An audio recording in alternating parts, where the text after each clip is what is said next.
நகரங்கள் உலகத்தை நிரப்பிக் கொண்டிருக்கிறதுகள்.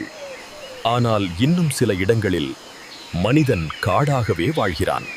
வரைபடத்தில் கூட சரியாக இல்லாத இடம். அங்கேதான் இந்த கதையின் ஆரம்பம்.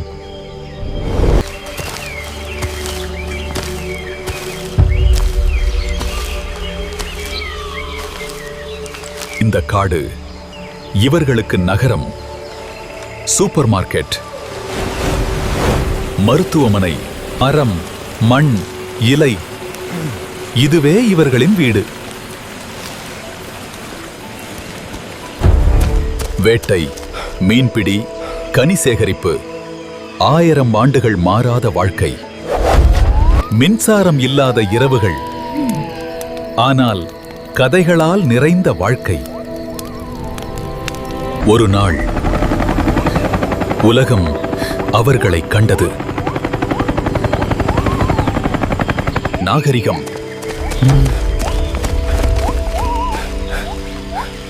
அவர்களுக்கு பயமாக இருந்தது. நாம் முன்னேற்றம் என்று சொல்வது அவர்களுக்கு அச்சம். காடு குறைகிறது, சாலைகள் நெருங்குகிறது. அவர்களின் உலகம் மெதுவாக மறைகிறது. ஒரு நாள் அவர்கள் நினைவாக மட்டும் இருக்கலாம். முன்னேற்றம் எல்லோருக்கும் ஒரே அர்த்தமா? இயற்கையுடன் வாழ்ந்த கடைசி மனிதர்கள்.